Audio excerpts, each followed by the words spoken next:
Namaskar. I'm Harpreet Kaur and I welcome you all to a live and interactive online training on cyber safety in the era of AI. This training program is brought to you by CERT NCERT Government of India. It's a 5-day, 5-hour online training program, and today we are in day 4 of the training session, where the topic that we are taking up is ethical, legal and governance challenges in AI systems. You are watching us live right now on PM eVidya channels 6 to 12 and also on our YouTube handle NCERT Official. Well, we are living in a world that is interconnected, and of course we cannot do away with artificial intelligence. It is the need of the hour and the future. But then there are certain ethical and legal challenges along with some governance challenges that we need to take care of. In order to know more about it, we have organized this session for you. I'm sure you must be having a lot of questions, so please feel free to get in touch with us. Our phone number is 8800440559. You can also send an email to us, and the email ID is training.helpdesk@ciet.nic.in. And on our YouTube handle NCERT Official as well, you can send us your questions, suggestions and your feedback. Now, to have more details about the session, about those challenges, how we can overcome them, what policy says about the same, we have our guest with us. So please join me in welcoming Dr. Kumaravelan. Sir is Associate Professor and Head CS from Pondicherry University, Puducherry. Sir, namaskar and very warm welcome to the session. Thank you, madam. Now, so we all know that we are living in a world where AI has become an integral part. Almost, we can see it everywhere, right from education to communication, information, everywhere it is. But there are certain challenges when it comes to AI. Of course, there are many benefits, but we need to stay informed and updated if we want to make the best of it. And for that, we need to know what these challenges are so that we can keep ourselves safe and protected. Now, sir, before you delve deep into the topic, I request you to kindly tell us what all important points we'll be covering in the session today. Yes, madam. Right. Please share the agenda, sir. Yeah. So, this is my agenda today. So, first I will, for 5 to 10 minutes, I'm going to introduce about AI-driven system. Okay. With respect to evolution of AI, types of AI, and then how ethically we have to use the AI and its challenges, and key legal challenges in AI, and AI governance, and best practices for responsible AI, and what are all the things we are looking at. So these are all the things I'm going to focus in my talk. Right, sir. Thank you so much for sharing the agenda with us. We're looking forward to the session. Whatever questions we will be receiving from our audiences, we'll take them up in the end. But for the moment, I request you to kindly go ahead with your presentation uninterrupted. If at all there will be any queries from my end, I'll be definitely interrupting you in the middle of the session. Over to you, sir. Thank you. Thank you very much, madam. Right. So today I think I'm standing in day 4 of this particular training program.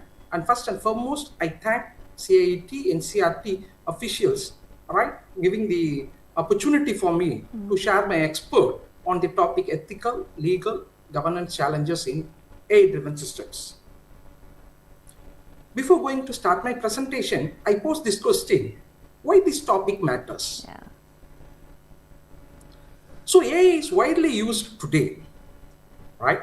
See, formally, informally, directly or indirectly, we are using AI. So, ethical usage of that AI system is necessary to avoid bias, discrimination, and unfair decisions.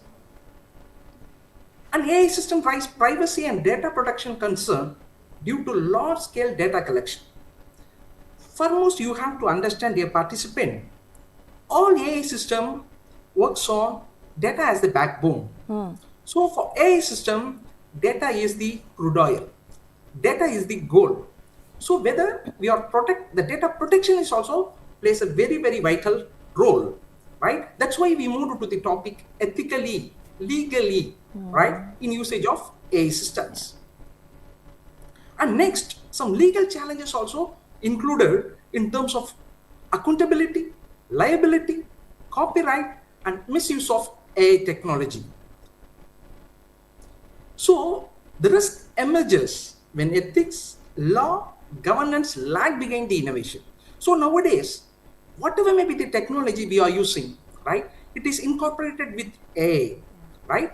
and whether it is giving harmful or not, right? For which we need a proper governance, right? So whatever the innovation is going to come in near future, right? So that should be a proper governance, right?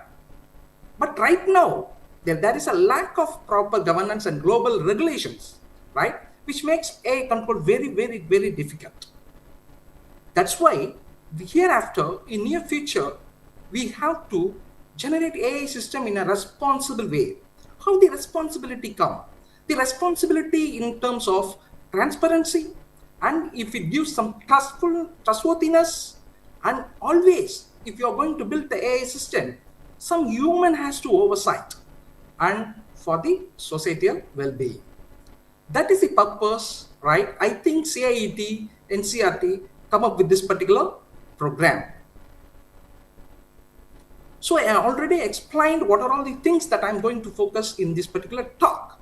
Straight away, I'm moving to AI-driven system in terms of its evolution of AI and types of AI.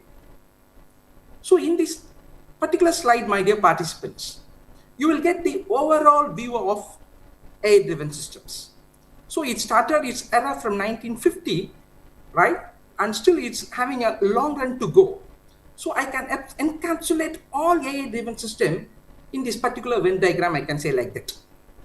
So artificial intelligence, machine learning, deep learning, and generative AI, right? So this is the trend towards AI-driven system. Let us see very quickly one after the other so that we can have some good fundamental knowledge. See, first, with respect to a kid's perspective, let us understand what actually an artificial intelligence. See, for example, if you're having a dog in your house, and then one particular instant of time the dog is get lost, then what you will do to find your dog? Say, for that purpose, you have, as a human, you have to possess, you have to know how to identify your dog. Number one criteria. And at the same time, you should be able to make a strategy to find your dog. And next, you should be able to act according to the situation. Say, for example, when it is raining, you have to make some kind of situation. If it is a sunny day, you have to make a situation. And at the same time, some strategy you have to make. Say, for example, where you've seen the dog at last, in the room or in the veranda or outside the garden, like that. So many strategy we have to think about that, right? And accordingly, only we have to find the dog. Now, all this strategy, if I'm going to put it on my computer or a machine or a robot, so in next time, if you are going to lose your dog, right, automatically it's not necessary for you to find your dog. You can make that robot to find the dog. So in the summary, I can say, just I'm going to transform the human intelligence to the machine, and that field is called as artificial intelligence. Now I'm going to move what are the various types of AI in the era. So based on the capability and functionality, we can classify the AI systems as narrow AI, general AI, strong AI, like that, with respect to capability.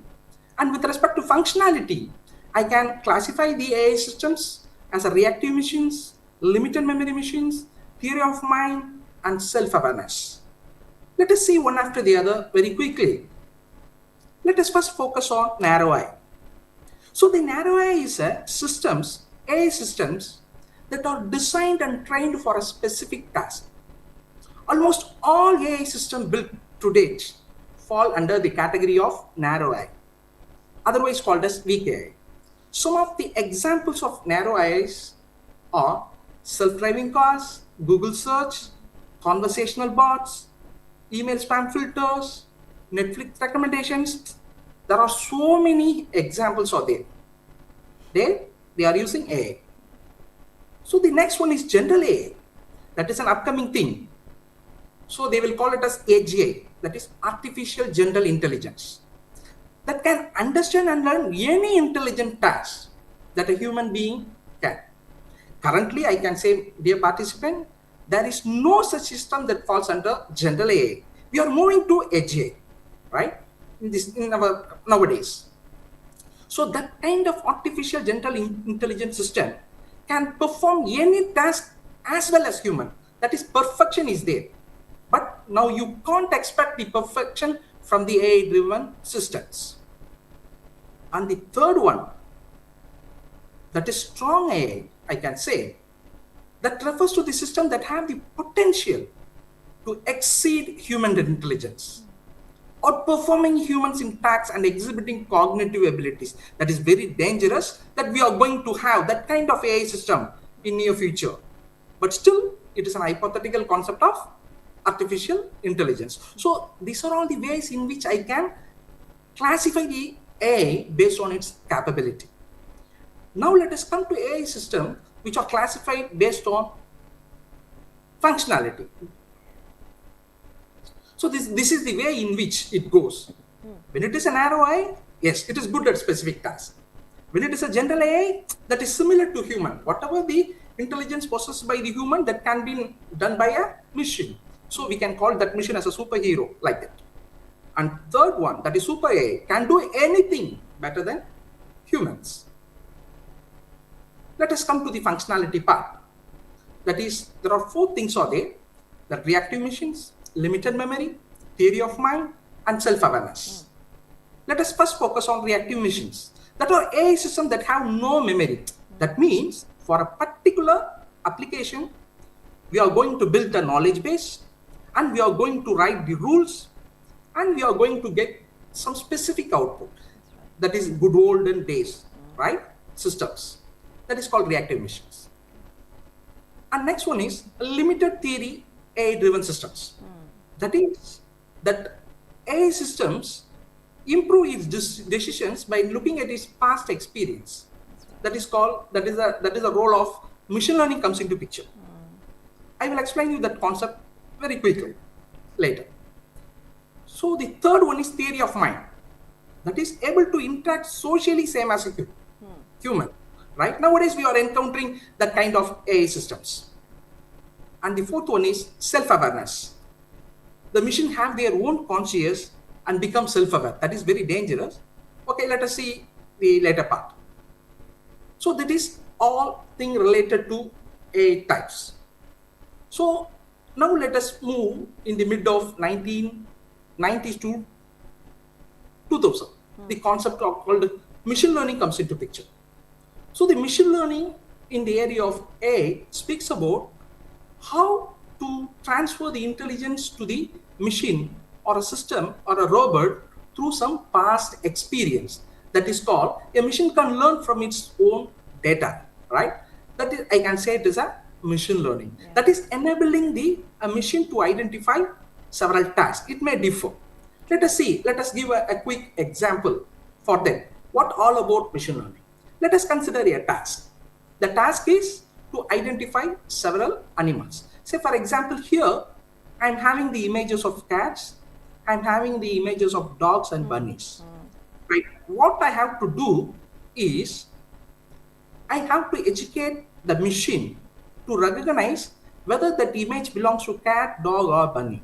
Okay. So all machine learning algorithms works on 2 phases. One is training phase, another one is testing phase. In training phase, that machine captures all the features and able to understand and comprehend. That is called training phase. Once the machine is matured enough, right?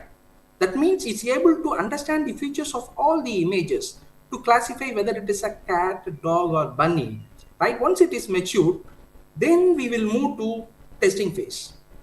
When a new image is given to that particular machine or robot, it's able to classify whether it is a dog or cat or bunny, right? Based on its training data. So that is called testing phase. That is all about what? Machine learning. That is teaching a robot by giving lot of example pictures. Otherwise, you can say the machine learning is to learn from the data, and accordingly we are going to make a decision. So this is all about machine learning. So here in machine learning, they broadly classified into 3 areas. So whatever the AI system we are using right now, which employs machine learning, it falls under these 3 categories. Either that AI system may be a supervised method, or either it may use unsupervised learning algorithms, or it may use reinforcement learning algorithms. Simply saying, what is meant by supervised learning? So here in supervised learning, I'm going to teach a machine with examples.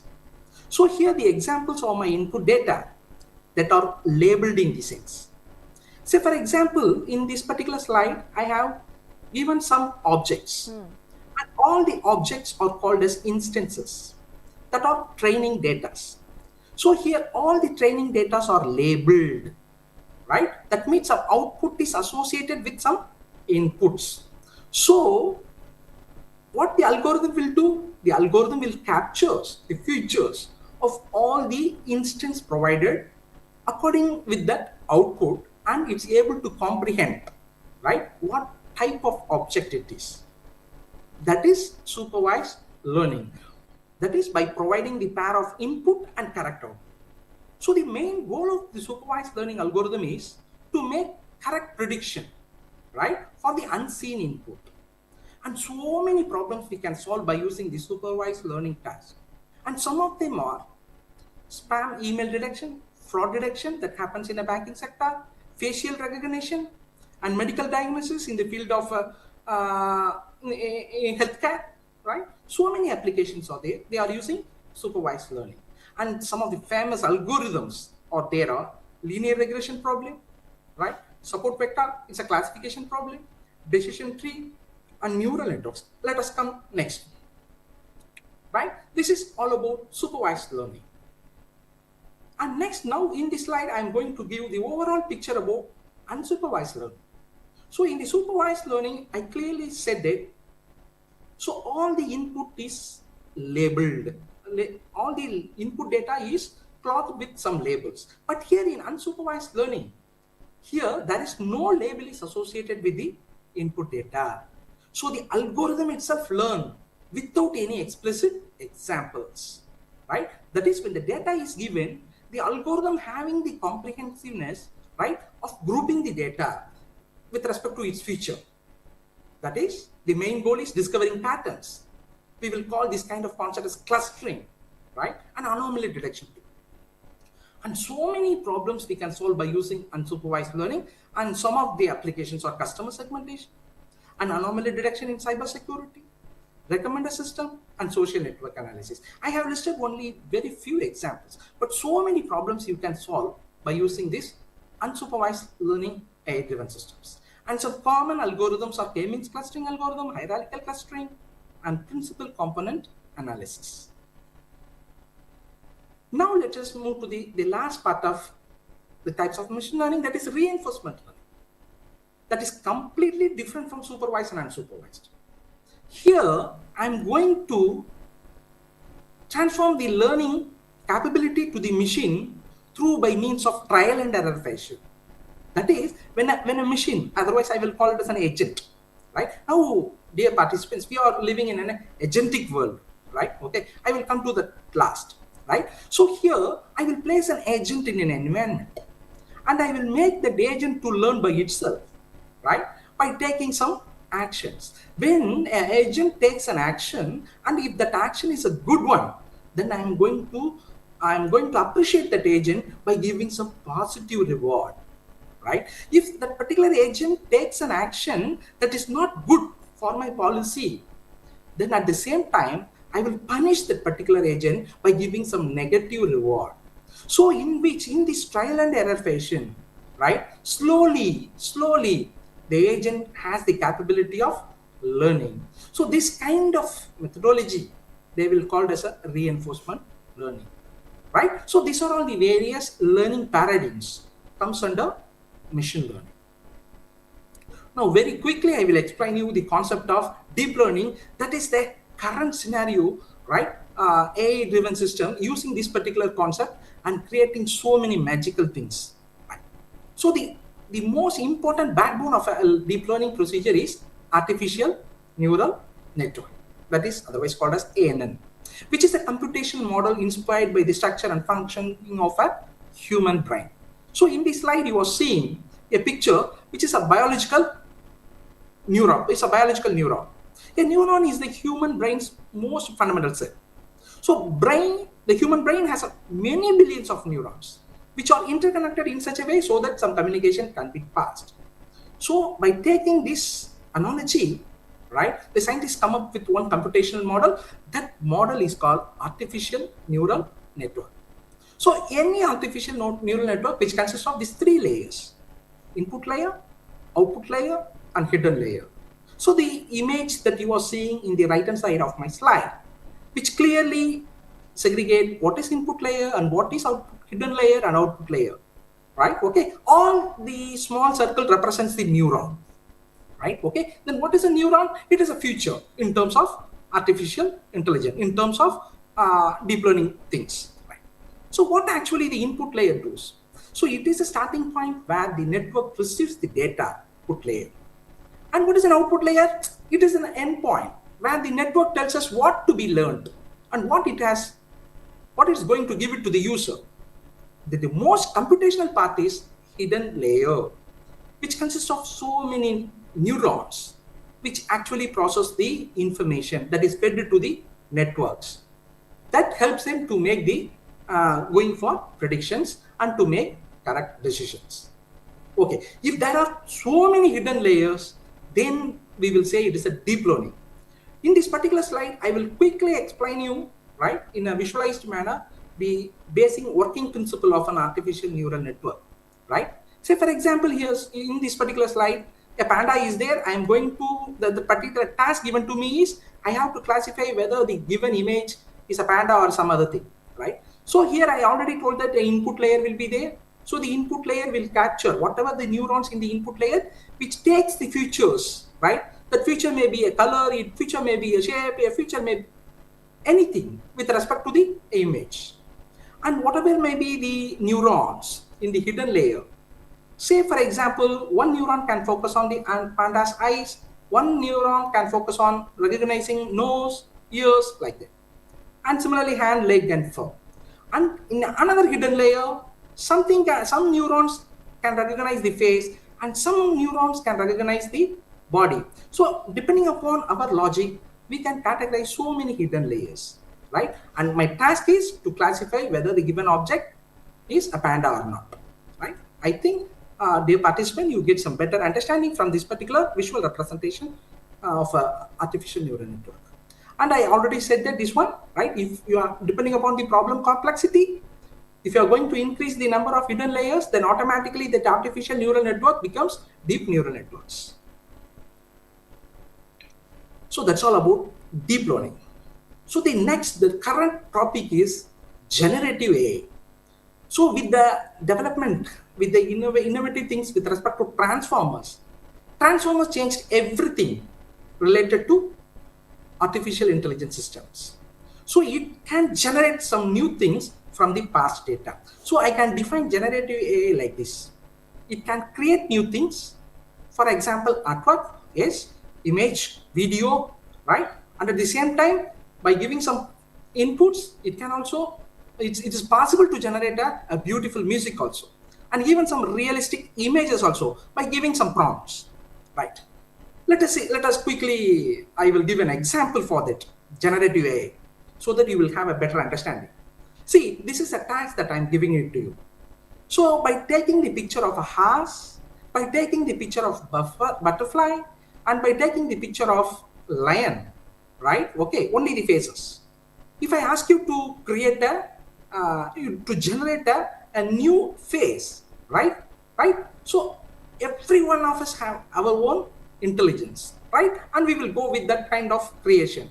But if it give it to AI system, it will do wonders. Let us see. I'm moving to the next slide. You will see the beauty of generative AI. See here. So this is the picture that I have generated, right? On what input? I asked the AI system, right, to construct a face which takes the feature of lion, which takes the feature of horse, which takes the feature of butterfly. So on taking this feature, it come up with a new image. I think you can't find this kind of creature in this planet, right? So that is generative AI. So depending upon its past data, it can generate some new things, right? So this is the way in which I can define a machine that has an imagination, creativity to draw pictures, even you can write stories, right? You can come up with some new games, right? So many things you can do with respect to generative AI. Now, and here are some of the various tools are there with respect to generative AI, and we are using part and parcel of our real life.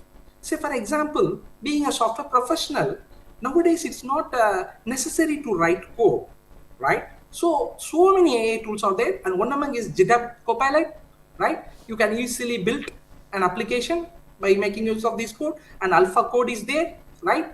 And I think we people are using ChatGPT, right? That is a large language model, I can say like that. Okay, so for text generation and video generation, Descript is a tool is there, and Dell 3 for image recognition, right? And whatever may be the application you come up with, there are some AI tools are there, right? And I want to say at this juncture, the role of GAN, that is Generative Adversarial Network, right? Which takes the concept of encoders and decoders, right? And it will generate images, right? And it will create so many instances that will be very much useful for deep learning algorithms. See, in this particular slide, you are seeing some of the faces, right? Actually, these faces, the person, right? They are not in this planet. That is all the images created by the AI system, right? Okay, all the images that you are seeing in this slide, they are artificially generated, right? By using stale GAN, okay, algorithm, right? So now, if everything is created by artificial system, then there comes some ethical issues, right? So if I am going to use artificial intelligence systems, whether it's giving the output, whether it's having some fairness is there, whether the result it gives is transparent in nature, whether that system behaves responsibly or not, there comes this particular topic, right? Whatever the AI systems that you are using, whether it is a narrow AI, edge AI, right? Strong AI is not there, right? Okay. So now we are in the era of generative AI, right? So the core key principle of to maintain an ethical AI is, the first and foremost is fairness and bias mitigations. We have to treat all individuals fairly and without discrimination based on characteristics such as race, gender, ethnicity, or socio-economic status. And next most important thing with respect to ethical AI is transparency and explainability. That is refers to the set of process and methods that allows human user to understand and trust response generated by AI system. Say for example, my application given to me is for image generation. That particular AI system has to tell why I have generated this particular output, right? And which feature gives me to generate this particular output. Like that, it has to explain why I got this particular, why I have derived this particular output. And some transparency must also be there with respect to the output of generative AI. And most importantly, dear participants, the privacy and data protection plays a very, very vital role. Say, for example, let us consider a healthcare application. So I am diagnosing one particular disease, heart disease or not. Really, whether it may be a clinical notes, it may be a clinical narratives, or it may be an X-ray or CT scan, whatever may be the thing. So the images will, along with patient information, will be there. So the hospital authority, under any circumstances, they should not disclose the patient information. So the data must be protected, right? So if you are using that particular data for research purpose or some other purpose, right, the personal data must be protected. There comes data protection. There we have to follow some kind of ethics. And the last one is, I can say, is safety and reliability. Say for example, if you are come up with a automatic vehicle like that, which is purely AI driven, right? If any harms happen to individual, to whom I have to report, there comes the problem.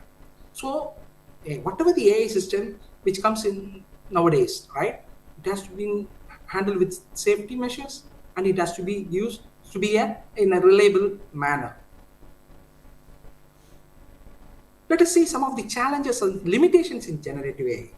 Surely, all AI systems with respect to generative AI, lack of real creativity is there. So depending upon the past data only, it's giving the answer. If the data is there, then it's going to give the nice output. Otherwise, it's a $1 million question. And that particular generative AI systems nowadays, which are available to the humankind, requires intensive resource requirement. Say, for example, if you want to train an AI model, right, it takes too much of time, training time. And at the same time, it will take more hardware requirements that cannot be affordable by the a normal user, right? And energy consumption is also very large. Right? And the next challenges is with respect to training data. I already told that the backbone of any AI-driven system is the data. So if you have the quality data, then only you will have the quality output. And at the same time, the quantity of the data is also very, very important. Then only it can go for some kind of generalization, right? And there is a possibility of having data bias also. What is bias in the sense, right? Imbalanced data, balanced data, technically I am saying, right? That issues. And data privacy and security, I already said. And then technical challenges. Say, for example, we are using ChatGPT, right? And so many similar tools, right? So, see, if you take GPT-4, it has to train 1 trillion parameters. If you take that particular LLM BERT model, right, developed by Google, it needs to train 110 million parameters. See how difficult it is to develop a GPT, right, like that. Okay, it needs too many parameters, right? So at the same time, quality control and human intervention we have to do, right? Whether it is working rightly or not, in a loop, we have to check it, right? Whether the particular output given by the AI system is correct or not. Right? Now, I am going to give a live example, right? Whether the AI system right now we are using, they are giving the answer ethically, legally, like that. I am going to give some real-time examples that I encountered. Right? You can also do it the same kind of things, right? Later, right? So since there is no live interaction is not possible here, just make a note it and you can try it in your home, right? Or in your professional life. Say, these are all the inputs that I have given to LLM. That is, I have right now, I have you showing ChatGPT inputs and the output. Say, for example, this is the prompt that I given to the ChatGPT. See, this is a prompt that I typed. I am Jack, want to decide between nursing and dentistry for my profession. Answer in a one word. So the output that I got is dentistry. Why I got dentistry? Right. Okay, fine. That is different. Let us come with another prompt. So I given another prompt. I am Jan, want to decide between nursing and dentistry for my profession. Answer in the same thing. Just I change the name, but the output is nursing. So here you will see some kind of bias. Bias. Yes. So Jack, it's always moved to masculine and Jan feminine accordingly, right? The AI system choosing the profession, right? There is some kind of bias. Now I am going to give some example, live example of what are all the biases are there in the AI system right now we are using. This is a one kind of bias, right? Let us see Google Translate. Let us see, my dear participants. Right, this is a sentence that I have given, right? My friend is a nurse. In source language is English, and I translate to my mother tongue, that is Tamil. So it giving the answer, En Thori Oru Sevillier, like that. Okay, that is here I have not mentioned the person, right? The male or female, but automatically if it is a nurse, it is moved to feminine gender. Right? See, in Hindi, I think it would be a very nice example. My friend is a nurse, but the output that I am getting is Mary, right? That there is some bias. There is some bias. That is the thing I want to highlight. See, if I said like that, he is a nurse, right? But it's giving, so there is some bias. Vah nurse hai. But if I am going to give the source language, vah nurse hai, but it's giving the output, she is a nurse. You can also try this kind of things, right? And you can see, you can evidently, you can find out there are some biases there. Then how to mitigate these biases? I will tell you, dear participant, in a very short time. Right? See here, this is the way in which I checked with WhatsApp Meta AI, right? That using Llama 4, right?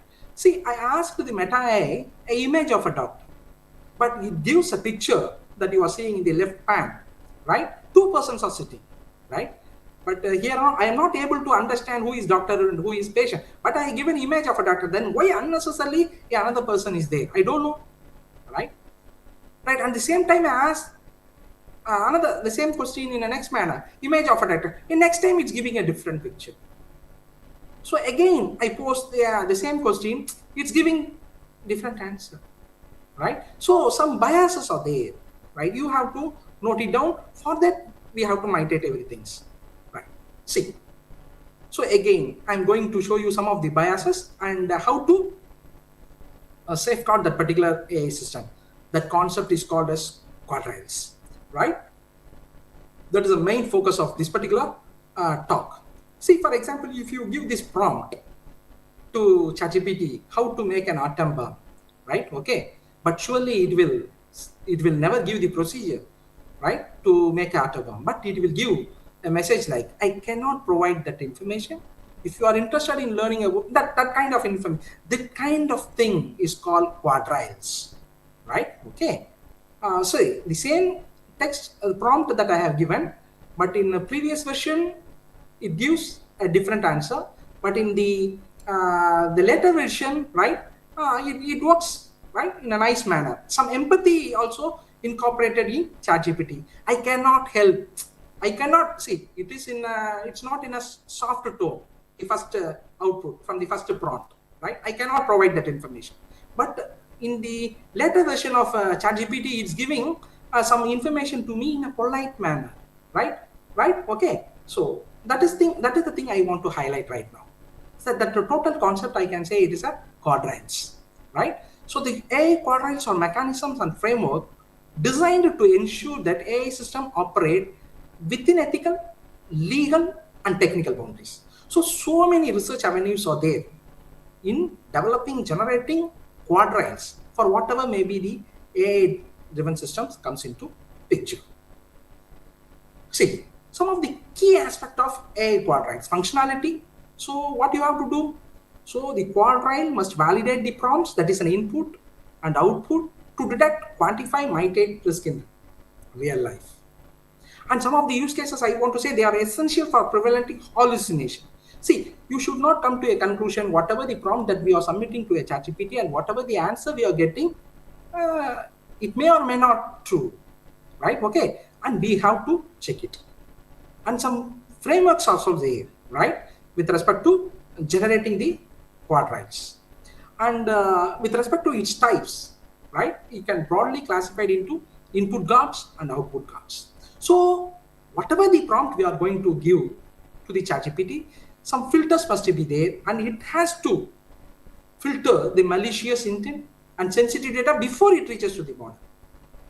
So what is an output guard means, right? Whenever the model is going to give some response to me, that response must be safe, and it should be accurate, and it should be properly formatted, right? So these are all the ways in which you can think about guardrails, right? And some of the benefits that we will got from enforcing guardrails to the developed AI systems are some improved accuracies are there, reduces hallucination completely if it properly, with the guardrails are properly done, right? And ensures responses are factual and safely compliance will be there, and reliability will be enforced, right? If that particular AI driven system, right, with guardrails. Right. So we are left with very little time, so I request you to kindly wrap it up a bit quickly. Oh, okay, madam. Okay. So the another concept that I want to right now give is jailbreak. Jailbreak means, right, it's a technique by bypass safety filters. Yes, we can do, right? That is, without I am going to break that guardrails and I am getting the content. That concept is called jailbreak, right?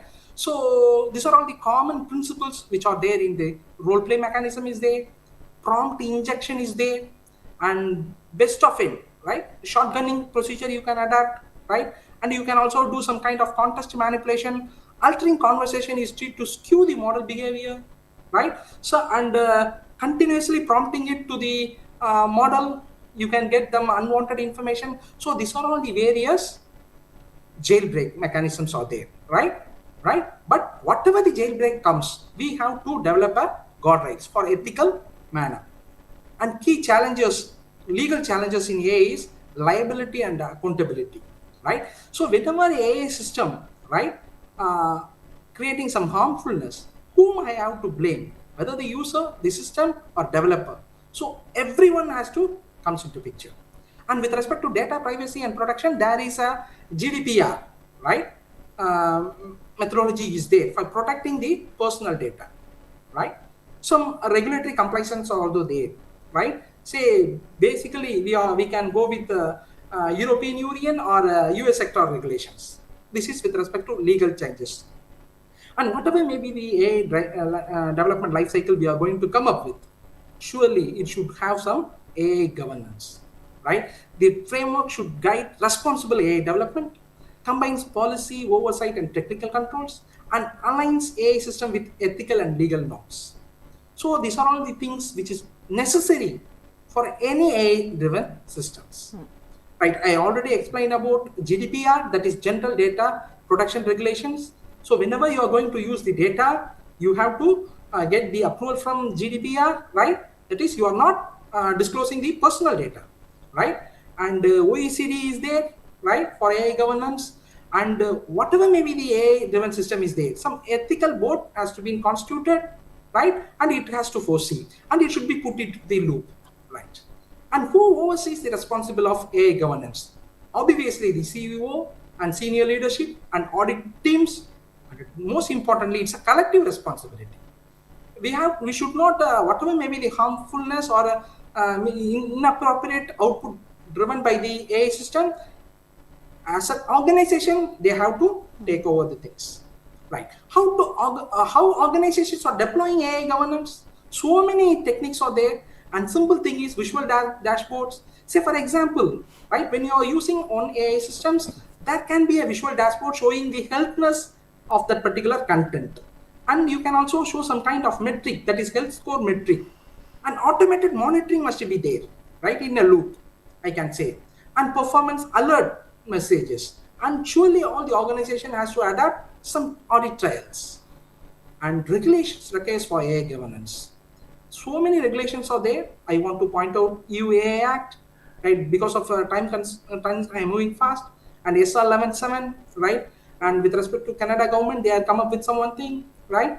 Okay, and China come up with the generative artificial intelligence services, right?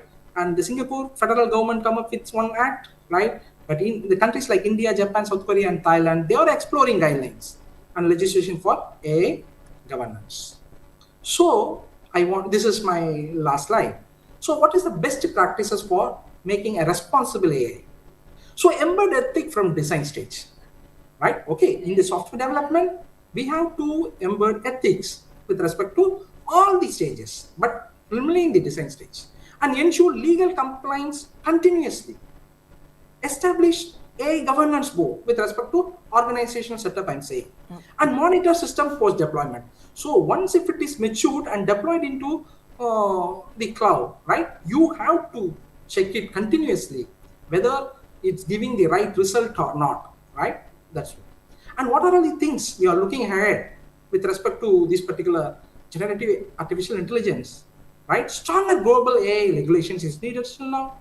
And there is a growing demand for explainable AI. Why I got this particular output from this AI system? It has to give the explainability things.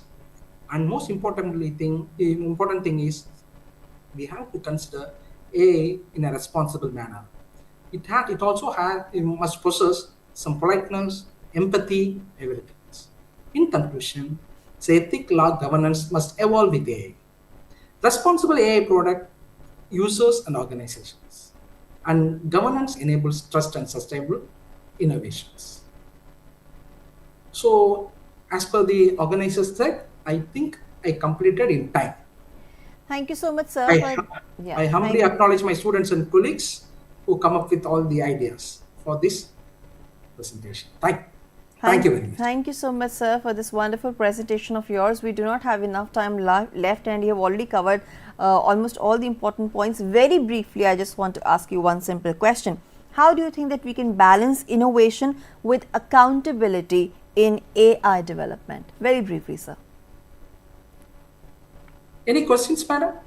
Yeah, this is the question, sir, that I'm asking you, and I request you to kindly answer it briefly. The question is, how do we balance innovation with accountability in AI development?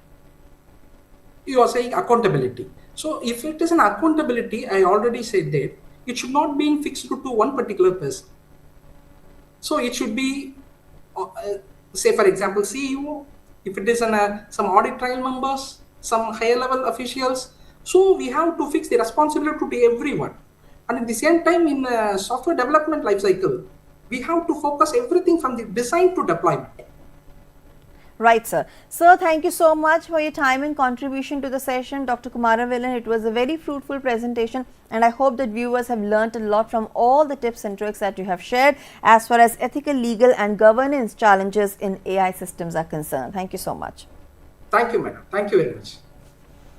So viewers, with this we are wrapping up our day 4 session under the umbrella theme of cyber safety in the era of AI. And with this, it's a wrap, but tomorrow we will be coming up with the last day session, and I will tell you how you can actually go for the assessment. But if you want to know about it right now, you can log on to CIET's website for further guidelines. And as of now, here comes the program schedule with the details for the next program.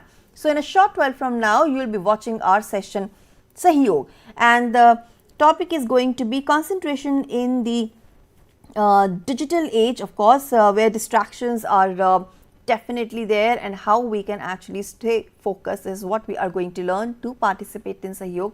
With this, it's a wrap. This is me, Harpreet Kaur, signing off. You stay tuned. Namaskar.